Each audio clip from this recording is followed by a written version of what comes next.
위기는 곧 기회다라고 하는 말이 있습니다. 한문으로 위기라고 하는 말은 이태할 위와 기회 기자로 이루어져 있습니다. 그러므로 위기는 꼭 나쁜 것만이 아니라 기회가 될 수 있습니다. 그래서 많은 사람들이 위기는 곧 기회다라고 말하죠. 성경을 보게 되면 실제로 위기가 곧 기회가 된 경우들이 정말 많이 있습니다. 에스더서를 보게 되면요, 하만이라는 사람의 모략에 의해서 유대 민족이 말살될 위기 가운데 처하게 됐습니다. 하지만 왕후 에스더가 죽으면 죽으리라고 하는 일사각오의 신앙을 가지고 왕에게 나아갔고, 하나님이 극적으로 개입하셔서 하만의 모든 계략이 들통이 나게 되고, 유대인들은 보호를 받게 되고, 도리어 그 원수들이 도륙을 당하는 대반전이 일어났습니다. 위기가 곧 기회가 된 것이죠.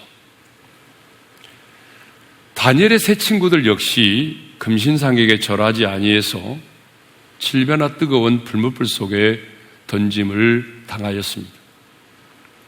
인생의 최고의 위기를 만난 것이죠. 그러나 하나님이 함께 하심으로 머리털 하나 그을리지 아니하고 살아나왔습니다. 그것을 본 느부갓네살 왕은 사드락과 메삭과 아벤느고의 하나님을 찬양하면서 사람을 구원할 다른 신이 없음을 고백했습니다. 위기가 곧 기회가 된 것이죠. 출애굽한 이스라엘 백성들 역시 위기가 곧 기회가 되는 놀라운 하나님의 은혜를 경험하였습니다.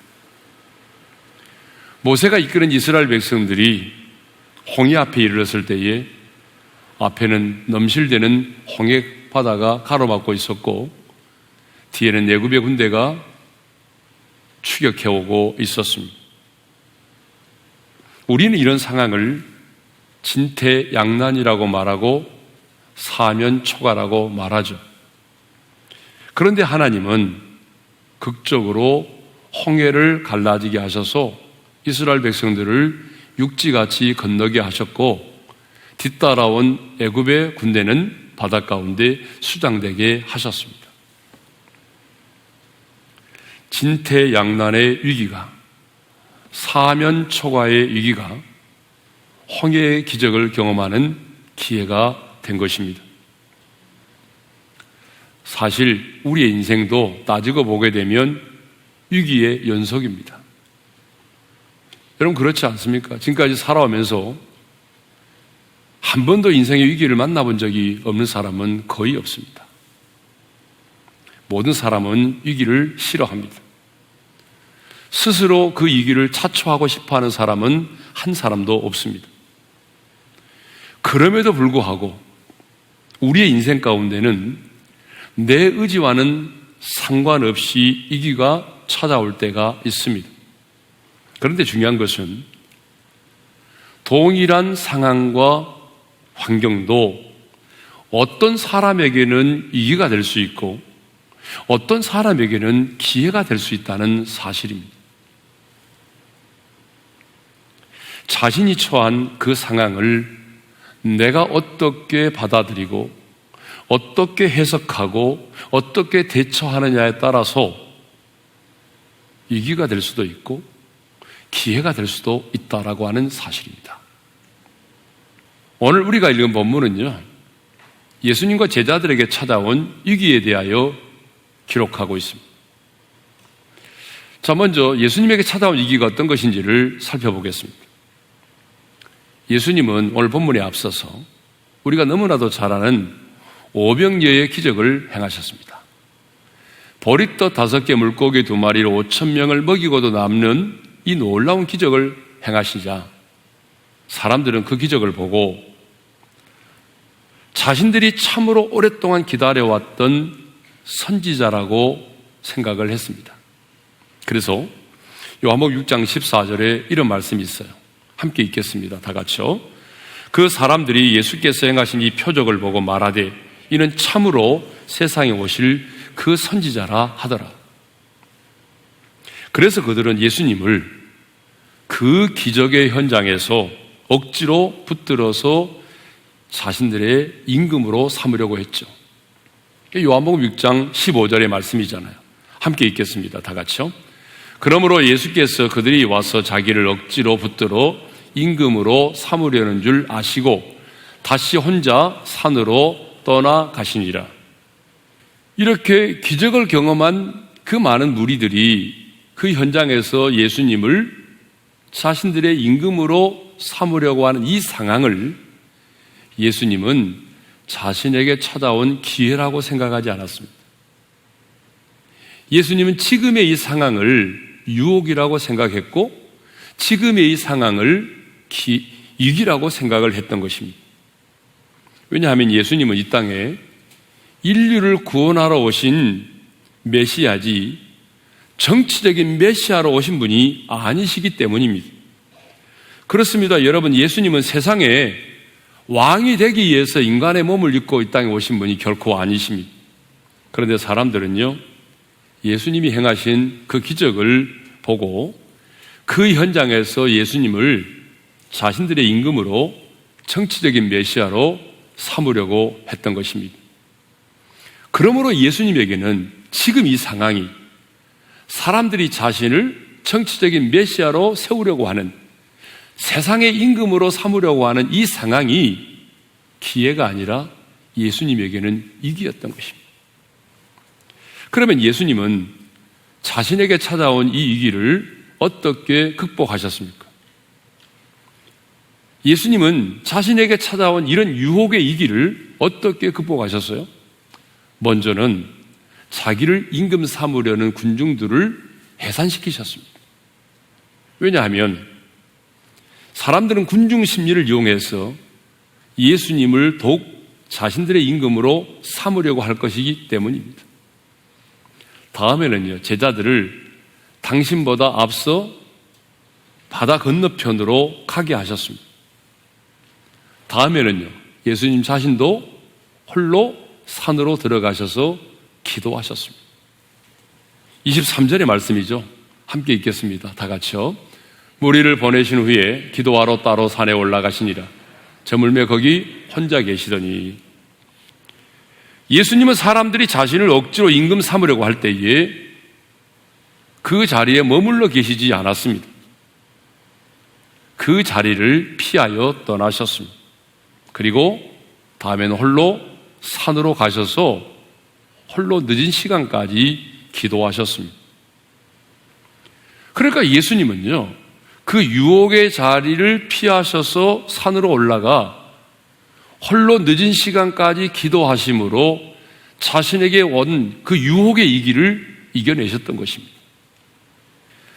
자, 이번에는요, 예수님의 제자들에게 찾아온 위기에 대하여 생각해 보겠습니다. 이 본문을 보게 되면 예수님의 제자들에게도 위기가 왔습니다. 근데 여러분, 한번 물어보겠습니다. 본문을 보게 되면 예수님의 제자들에게 찾아온 위기가 한 번일까요? 두 번일까요? 많은 사람들은 한 번이라고 생각을 하죠. 저도 그렇게 생각을 했어요. 그런데 본문을 묵상하면서 보니까요, 제자들에게 찾아온 위기는 한 번이 아니라 두 번이었습니다. 그 첫 번째 위기가 뭐냐? 기적의 현장에 찾아온 위기였습니다. 자, 예수님께서 오병이의 기적을 행하시니까 그곳에 있던 사람들이 흥분하기 시작을 했습니다. 우리가 기다렸던 선지자가 나타났다. 바로 저 예수 그리스도가, 예수라고 하는 분이 우리가 기다렸던 선지자다. 그렇다면 이 로마의 압제에서 우리를 구원해낼 수 있는 분은 저분이다. 그래서 그 많은 군중들이 그 자리에서 예수님을 왕으로 세우려고 했습니다. 그런데요, 이것은 예수님의 제자들이 그토록 바라던 것이었습니다. 여러분 아세요? 예수님의 제자들은 이 순간을 얼마나 기다려왔는지 모릅니다. 사실 예수님의 제자들은 언제 메시아로 등극해서, 예수님이 언제 메시아로 등극해서 우리를 로마의 압제에서 해방시켜 주실 것인가, 그 날을 손꼽아 기다리고 있었습니다. 그런데 드디어 그 순간이 찾아온 것입니다. 그래서 내심 사람들이 예수님을 향해서 환호하고 박수갈채를 보내고 예수님을 붙잡아 억지로 임금으로 삼으려고 할 때에 그 순간을 제자들은 즐기고 있었습니다. 그런데 예수님은 즉시 제자들을 재촉하여 그 현장을 떠나게 하셨습니다. 22절의 말씀을 읽겠습니다. 시작. 예수께서 즉시 제자들을 재촉하사 자기가 무리를 보내는 동안에 배를 타고 앞서 건너편으로 가게 하시고, 그러면 왜 예수님은 즉시 제자들을 재촉하사 배를 타고 앞서 건너가게 하셨을까요? 지금의 그 상황이 제자들에게는 위기라고 생각되었기 때문입니다. 제자들은 지금의 이 상황이, 사람들이 예수님을 왕으로 임금으로 삼으려고 하고 있는 이 지금의 상황이 제자들의 눈에는 예수님에게도 기회라고 생각했고 예수님을 따르는 자신들에게도 기회가 왔다라고 생각을 했습니다. 왜냐하면 예수님이 정치적인 메시아로 등극을 하시고 왕이 되면 자신들도 한 자리를 차지할 수 있기 때문이죠. 이렇게 제자들은 지금의 상황을 무엇으로 여기고 있었어요? 기회라고 생각을 하고 있었습니다. 드디어 기회가 왔다. 그런데 예수님은 지금의 이 상황을 기회가 아니라 그들에게 위기라고 생각을 하고 있었습니다. 자, 이것을 보게 되면 여러분 어떻습니까? 예수님이 생각과 우리 생각이 이렇게 다를 수가 있습니다. 우리는 위기라고 생각하는데 주님은 기회라고 말씀하시고, 우리는 기회라고 생각하는데 주님은 위기라고 말씀하십니다. 그러면 이 위기와 기회의 차이는 무엇일까요? 하나님은 무엇을 근거로 위기라고 말씀하시고 무엇을 기준으로 기회라고 말씀하실까요? 그것은 바로 하나님과의 친밀함입니다. 하나님과의 친밀함. 뭐라고요? 하나님과의 친밀함입니다. 내가 좋은 대학에 들어가고 좋은 직장에 들어가고 사업이 잘 되고 건강하고 승승장구하고 그래서 하나님과 멀어진다면 그것은 내 영혼의 위기가 되는 것입니다. 반면에 내가 지금 당하는 이 고난을 인해서 하나님 앞에 머물러 있는 시간이 많아지고 내가 주님께로 더 가까이 나아갈 수 있다고 한다면 이 고난은요, 위기가 아니라 하나님을 만날 수 있는 절호의 기회가 되는 것입니다. 자, 이제 제자들이 만난 두 번째 위기를 생각해 보겠습니다. 제자들이 만난 두 번째 위기는요, 바로 풍랑을 만난 위기입니다. 예수님은 오병이의 기적 이후에 제자들을 재촉하여 배를 타고 앞서 건너편으로 가게 하셨습니다. 그런데 제자들이 탄 배가 풍랑을 만났다는 거잖아요. 여러분 24절의 말씀을 읽겠습니다. 24절 다 같이요. 배가 이미 육지에서 술이나 떠나서 바람이 거스름으로 물결로 말미암아 고난을 당하더라. 아니, 예수님의 말씀에 순종하여 나아가는데 풍랑을 만난 것입니다. 우리는 흔히 하나님의 말씀에 불순종하고 제약된 길을 갈 때에만 어려움이 찾아오고 고난이 온다라는 생각을 갖고 있습니다. 많은 경우에. 또 실제로 그런 경우들도 많고요. 여러분 요나를 보십시오. 요나가 그러지 않았어요? 요나가 주님의 명령을 거역하고 니느웨로 가라고 하는 주의 명령을 거역하고 다시스로 가는 배를 타고 가다가 풍랑을 만났잖아요. 그죠? 예. 그러니까 하나님의 말씀에 불순종하고 제약된 길로 가다가 인생의 풍랑을 만난 적도 정말 있어요. 그러나 오늘 본문의 제자들처럼 주님의 말씀에 순종하여 나아가는 길에도 얼마든지 인생의 풍랑을 만날 수 있다는 거예요. 주님의 말씀에 순종하여 나가는 길에도 인생의 위기가 찾아온다는 그런 얘기죠. 그런데요, 제자들이 풍랑을 만났다는 그 사실보다도 더 중요한 사실이 있습니다. 우리가 이 세상을 살아가면서 어떤 풍랑을 만나느냐, 그 사실보다도 더 중요한 것이 하나 있습니다. 여러분, 그게 뭔지 아십니까? 주님께서 그 고난의 현장을, 그 풍랑을 만나서 힘겹게 노를 젓고 있는 현장을 보고 계신다는 사실입니다. 주님은 지금 제자들이 그 풍랑을 만나서 힘겹게 노를 젓고 있는 현장을 보고 계셨습니다. 여러분, 마가복음 6장 48절이죠. 한번 읽겠습니다. 시작. 바람이 거스름으로 제자들이 힘겹게 노 젓는 것을 보시고, 그러니까 예수님은 제자들이 풍랑을 만나서 힘겹게 막 노를 젓고 있는 모습을 보고 계셨습니다. 그런데 예수님은 어디서 보고 계셨습니까? 어디서 보고 계셨어요? 기도의 현장에서입니다. 기도의 현장에서 주님은 제자들이 풍랑을 만나서 힘겹게 노를 젓고 있는 모습을 보고 계셨다는 얘기죠. 예수님은 제자들 제초가에 배를 타고 앞서 건너편으로 가게 하신 다음에 주님은 어디로 가셨어요? 산 위에 올라가셨어요. 그리고 기도하고 계셨어요. 그런데 주님은 그 기도의 현장에서 제자들이 풍랑을 만나서 힘겹게 노를 젓고 있는 모습을 보고 계셨습니다. 여러분, 기도에서 정말 중요한 것이 뭐예요? 현장을 보고 기도하는 것입니다. 우리의 기도에 정말 중요한 것이 있다면 막연한 기도가 아니라 현장을 보면서 기도할 수 있어야 돼요. 그래서 우리도 기도의 산에 올라야 된다고 하는 것입니다.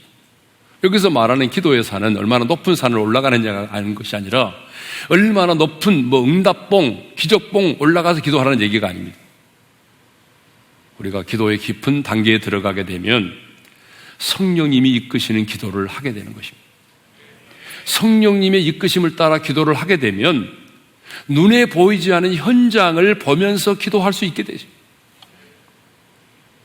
예수님은 기도 현장에서 풍랑을 만나서 힘겹게 노를 젓고 있는 제자들을 보셨습니다. 그렇습니다. 주님은 보고 계십니다. 오늘 여러분이 당하고 있는 그 고난의 현장을 주님은 보고 계십니다. 인생의 풍랑을 만나서 괴로이 노를 젓고 있는 당신의 그 지친 모습을 주님은 보고 계십니다. 인생의 풍랑을 만나서 하루하루 힘겹게 내 인생의 노를 지친 모습으로 젓고 있는 그 모습을 주님은 보고 계십니다. 사방으로 우겨싸임을 당하여서 진퇴양난의 상황에서 발을 동동 구르고 있는 여러분의 모습을 주님은 보고 계십니다. 그런데 예수님은요, 보고 계실 뿐만 아니라 그 현장에 찾아오셨다는 사실입니다.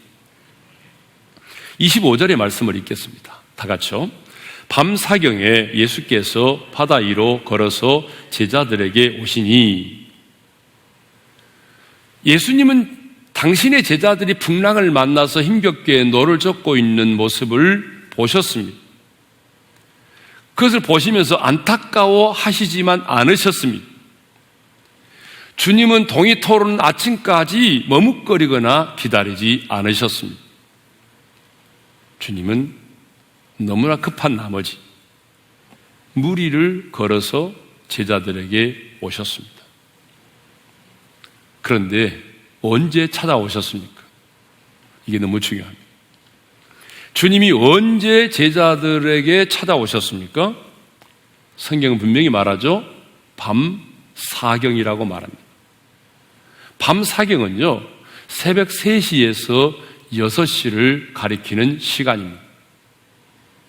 해가 넘어간 때로부터 오랜 시간이 경과되었고 곧 여명이 밝아올 시간이 가까웠기 때문에 어둠이 가장 두껍게 깔린 시간이 바로 밤 사경입니다. 그런데 주님은 밤 사경에 찾아오셨습니다. 왜 하나님은 우리의 인생의 밤 사경에 우리 가운데 찾아오시고 밤 사경에 일을 행하실까요? 저는 두 가지 이유 때문이라고 생각을 합니다. 그 첫 번째 이유는 밤 사경이 우리에게는 한계의 시간, 절망의 시간이지만 하나님께서는 일을 행하실 수 있는 최고의 시간이기 때문이다라고 하는 것입니다. 하나님께서 우리 가운데 개입하실 수 있는 최고의 시간, 하나님이 일하실 수 있는 최고의 시간이 밤 사경이기 때문에 그렇습니다. 우리 인간에게 있어서 밤 사경은요, 더 이상 내가 버틸 수 있는 힘이 없는 때를 말합니다. 인간의 한계, 내 지식의 한계, 경험의 한계를 느끼는 시간입니다. 그러니까 내가 가지고 있는 인간의 모든 방법을 동원하고 발버둥을 쳐보았지만 더 이상 어찌할 수 없는 그 시간, 여러분 그 시간이 뭐죠? 밤 사경입니다. 사실 제자들도요, 풍랑을 만났을 때에 자신들의 힘으로 이 풍랑을 이겨내 보려고 얼마나 발버둥을 쳤습니까? 그래서 힘겹게 노를 저었다는 거 아닙니까? 그러나 이제는 도저히 자신들의 힘과 자신들의 방법으로는 이 풍랑을 해결할 수가 없는 지경에 이르렀습니다. 그런데 그때 주님이 무리를 걸어서 제자들에게 찾아오셨습니다. 왜냐하면 이 밤 사경이 제자들에게는 절망의 시간이고, 제자들에게는 이제 한계의 시간이고, 하나님께서는 일하실 수 있는 최고의 시간이기 때문에 그렇습니다. 두 번째로, 왜 주님은 밤 사경에 찾아오사 일을 행하셨습니까? 이 일이 오직 하나님에 의해서 되어진 일임을 분명히 하기 위해서입니다. 그래서 여러분, 우리의 기도의 응답도 대부분 밤 사경에 이루어지지 않습니까? 여러분 많이 경험하셨을 거예요. 하나님은 우리의 기도에 응답하실 때도 내 인생의 밤 사경에 응답하실 때가 많습니다. 뭐 기도를 시작하자마자, 문제를 만나자마자 주님이 개입하셔서 해결해 주시면 얼마나 좋습니까? 그렇죠? 물론 그러실 때도 있어요. 그렇지만 우리 주님은 많은 경우에 밤 사경에 일을 행하십니다. 그 위기의 순간에 하나님의 사람인 우리는 여러분 주님의 얼굴을 구해야 됩니다. 위기의 순간에 더 주님께로 가까이 나아가야 합니다. 그러면 저와 여러분이 만난 인생의 위기가 최고의 기회가 될 수 있습니다. 그러나 방금 말씀드렸던 것처럼 우리가 경험하는 모든 위기가 다 기회가 되는 것은 아닙니다. 어떤 사람에게는 그 위기가 기회가 되는 것이 아니라 추락이 될 수 있는 것입니다. 그러나 어떤 사람에게는 그 위기가 주님을 만나고 주님께서 행하시는 기적을 경험할 수 있는 최고의 기회가 되는 것이죠. 저는 오늘 이 말씀을 듣는 사랑하는 우리 성도들이 이 세상을 살아가면서 위기를 만날 때마다 그 위기 때문에 추락하는 사람이 아니라 도리어 그 인생의 위기가 하나님을 만나고 하나님이 행하신 일을 드러낼 수 있는 그런 최고의 기회가 될 수 있기를 주님의 이름으로 축복합니다.